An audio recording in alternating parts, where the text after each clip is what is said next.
ആലപ്പുഴ കൈതവനയിൽ സ്നേഹസംഗമവും വിഷു കൈനീട്ട സമർപ്പണവും നടന്നു.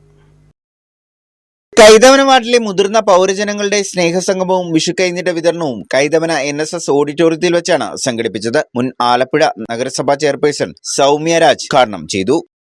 അദ്ദേഹത്തിനെ നമ്മൾ തിരിച്ചറിയേണ്ട കാര്യമാണ്. എന്തിനാണ് അദ്ദേഹത്തിന് അവാർഡ് കിട്ടിയത് എന്ന് ചോദിച്ചാൽ നമ്മളെ എല്ലാം ഒന്ന് കൂട്ടി യോജിപ്പിക്കാൻ വേണ്ടി അദ്ദേഹം കാണിക്കുന്ന ശ്രമങ്ങൾ, വീട്ടിനകത്ത് 4 മതിൽക്കെട്ടിനകത്ത് ഇരിക്കുന്ന ഓരോ വ്യക്തികളെയും പുറത്തേക്ക് കൊണ്ടുവന്ന് രാവിലെ ഭക്ഷണം കഴിച്ചു, ഉച്ചയ്ക്ക് ഭക്ഷണം കഴിച്ചു, വൈകുന്നേരം കിടന്ന് ഉറങ്ങുന്നു. ഈ ഒരു ദിനചര്യയിൽ നിന്ന് മാറി പരസ്പരം ഒന്ന് കാണാൻ, തൊട്ടടുത്ത വീട്ടിൽ ആരൊക്കെയാണ് താമസിക്കുന്നതെന്നൊന്ന് അറിയാൻ, ഒന്ന് ചിരിക്കാൻ, ഇതാണ് നമ്മുടെ ജീവിതത്തിൽ മിച്ചം. അതിനുവേണ്ടി ശ്രമിച്ചതിനാണ് അദ്ദേഹത്തിന് ഈ അവാർഡുകളെല്ലാം ലഭിച്ചിരിക്കുന്നത്. ഇപ്പൊ ടോക്കിംഗ് പാർലർ എന്നുള്ള പേരിൽ അദ്ദേഹം നമ്മുടെ വാർഡ് മാത്രമല്ല അടുത്തുള്ള പല വാർഡുകളിലും ഇത്തരത്തിലുള്ള കൂട്ടായ്മ സംഘടിപ്പിച്ചുകൊണ്ട് വളരെ വിജയകരമായ രീതിയിൽ അതിന്റെ പ്രവർത്തനം മുന്നോട്ടേക്ക് പോവുകയാണ്.